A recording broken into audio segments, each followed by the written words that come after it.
Jai Sairam, welcome back to my channel. இன்னைக்கு இந்த பதிவில் நாளை வரக்கூடிய நாக சதுர்த்தி சிறப்பு வழிபாடு பற்றி தான் ஷேர் பண்ண போகிறேன். அதாவது ஜூலை மாதம் 28ஆம் தேதி நாளை திங்கட்கிழமை அன்னைக்கு ஆடிப்பூர நட்சத்திரம் வருது இல்லையா. இது ஆடிப்பூரம் அன்னைக்கு எல்லா அம்மன் ஆலயங்கள்லையும் சிறப்பாக கொண்டாடுவாங்க. அதே நாள் தான் சதுர்த்தி திதியும் வருது. ஆடி மாதத்தில் வளர்ப்பிறையில் வரக்கூடிய சதுர்த்தியை நாம் நாக சதுர்த்தி அப்படின்னு சொல்கிறோம். அன்றைய தினத்தில் செய்யக்கூடிய வழிபாடு நாகதோஷத்தை முற்றிலும் நீக்கும்.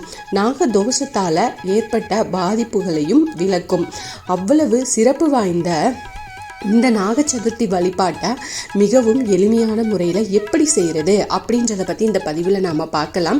இந்த பதிவை முழுசாக ஸ்கிப் பண்ணாமல் பாருங்கள். நிச்சயமாக உங்களுக்கு பயனுள்ள பதிவாக இருக்கும். என்னோட சேனலுக்கு தொடர்ந்து சப்போர்ட் பண்ணுங்கள். லைக் பண்ணுங்கள், ஷேர் பண்ணுங்கள், கமெண்ட் பண்ணுங்கள், மறக்காமல் சப்ஸ்கிரைப் பண்ணுங்கள், பெல் ஐக்கானை கிளிக் பண்ணுங்கள்.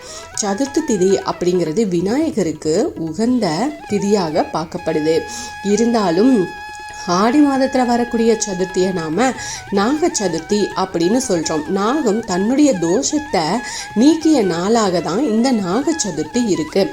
அதனால அன்றைய தினத்தில் நாம் நாகநாதரை வழிபாடு செய்யும் போது நாகத்தால் ஏற்படக்கூடிய தோஷங்கள் எல்லாமே நீங்கும். நிறைய பேருக்கு நாகதோஷம் இருக்கிறதுனால திருமணம் தள்ளி போகும் சூழ்நிலை இருக்கு.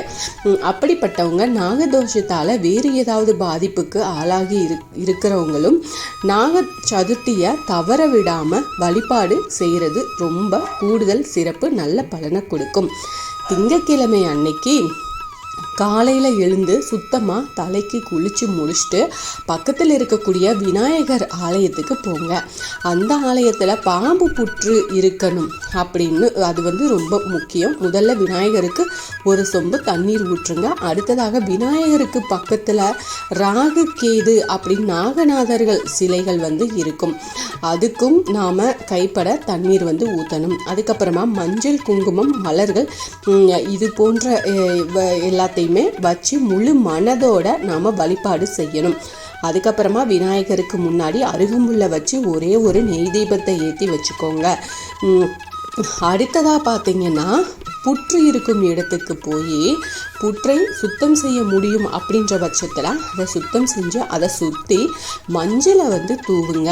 சுத்தம் செய்ய முடியலைனாலும் பரவாயில்ல, பாம்பு புற்றை சுற்றி மஞ்சளை தூவிக்கோங்க. ஒரு சிறிய கிண்ணத்தில் பாலை ஊற்றி அது அங்கே வச்சிருங்க. ஏதாவது ஒரு இனிப்பு பொருளை நன்றாக நுணுக்கி அதையும் அந்த புற்றை சுற்றி தூவி விடுங்க. இப்படி செஞ்சு முடிச்சுட்டு அங்கேயே ஒரு ஓரமாக அமர்ந்து அறிந்தும் அறியாமலும் நாக இனத்துக்கு ஏதாவது தவறுகள் செஞ்சிருந்தோம் அப்படின்னா அந்த தவறுகள் நீங்கி அதனால் ஏற்பட்ட தோஷங்கள் விலகணும் அப்படின்னு முழு மனதோட வேண்டிட்டு வாங்க. அப்புறமா வீடு திரும்பும் பொழுது விநாயகருக்கு முன்னாடி வச்சிருந்தா அருகம்புல்ல சிறிதளவு எடுத்துட்டு வாங்க.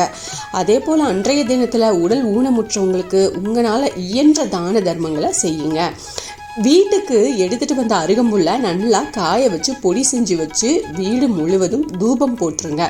இப்படி செய்யறதுனால நாகதோஷம் மட்டும் இல்லாமல் ராகுகேதுவால் ஏற்பட்ட தோஷங்களும் முற்றிலுமா நீங்கும். தோஷத்தால் ஏற்பட்ட பாதிப்புகளும் விலகும்.